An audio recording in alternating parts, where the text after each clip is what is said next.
Listening, fill in the blanks. Let's start.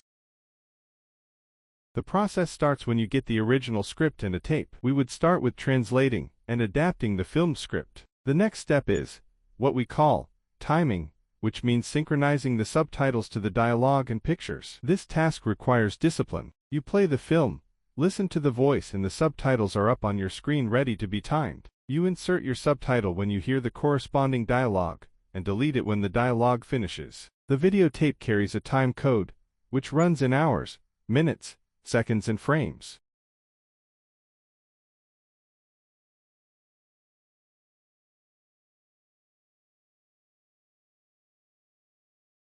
The most important resource in the NPM toolkit was the neem tree, Azadirachta indica, which is common throughout much of India. Neem tree is a broad-leaved evergreen tree related to mahogany. It protects itself against insects by producing a multitude of natural pesticides that work in a variety of ways, with an arsenal of chemical defenses that repel egg laying, interfere with insect growth, and most important, disrupt the ability of crop-eating insects to sense their food.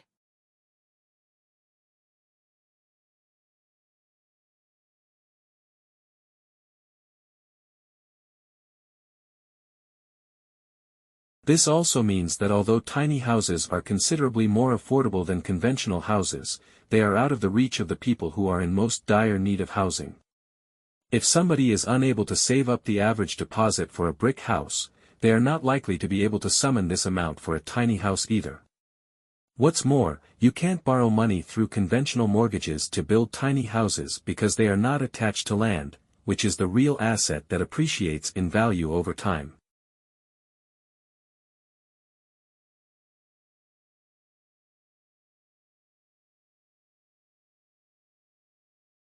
Whether childhood is itself a recent invention has been one of the most intensely debated issues in the history of childhood. Historian Felipe Aries asserted that children were regarded as miniature adults, with all the intellect and personality that this implies, in Western Europe during the Middle Ages, up to about the end of the 15th century. After scrutinizing medieval pictures and diaries, he concluded that there was no distinction between children and adults, for they shared similar leisure, activities, and work. However, this does not mean children were neglected, forsaken, or despised, he argued. The idea of childhood corresponds to awareness about the peculiar nature of childhood.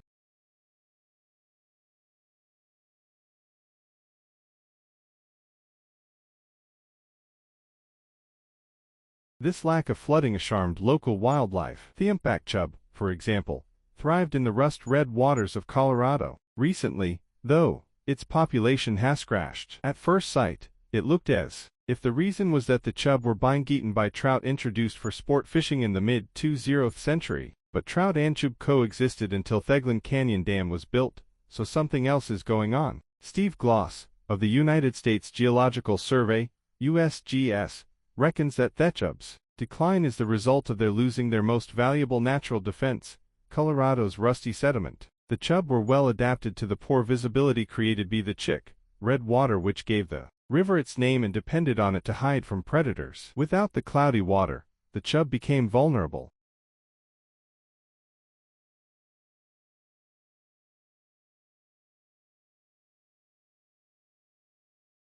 Antibiotic resistance is a growing problem seen in many different types of bacteria.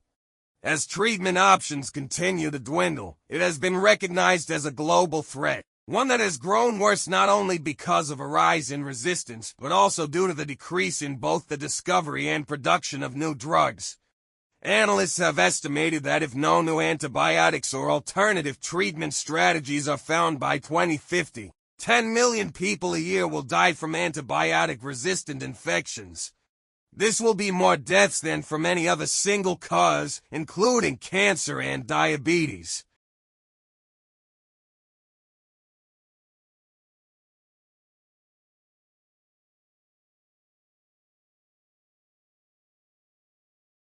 For the moment, those benefiting most from the spoken corpus are foreign learners. Computers allow lexicographers to search quickly through more examples of real English, said Professor Jeffrey Leach of Lancaster University. They allow dictionaries to be more accurate and give a feel for how language is being used. The spoken corpus is part of the larger British National Corpus, an initiative carried out by several groups involved in the production of language learning materials, publishers, universities and the British Library.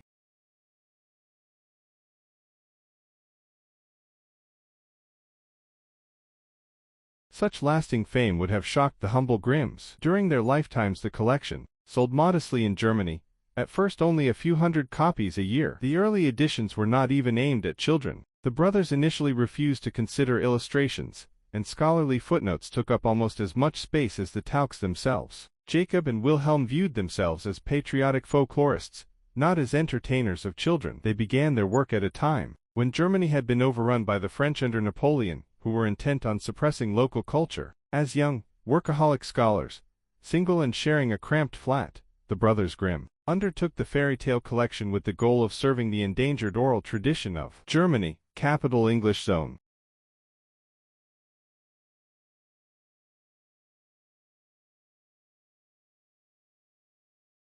Working at the Jottensach Biological Research Station on the banks of the Rio Napo, Beccoloni focused his attention on a group of butterflies called Etomines. These distant relatives of Britain's Camberwell beauty are abundant throughout Central and South America and the Caribbean. They are famous for their bright colors, toxic bodies and complex mimetic relationships. They can comprise up to 85% of the individuals in a mimicry ring, and their patterns are mimicked not just by butterflies, but by other insects as diverse as damselflies and true bugs, says Philip de Vries of the Milwaukee Public Museum's Center for Biodiversity Studies.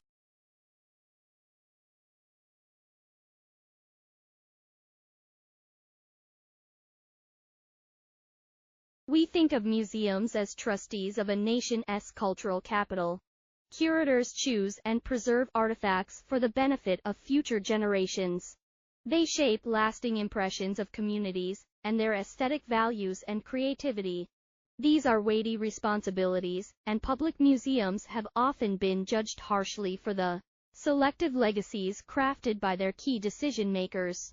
Since the mid-1980s, the feminist activist Guerrilla Girls have brought into focus significant gender and ethnic biases in museums around the world through a series of high-profile interventions, poster campaigns and exhibitions.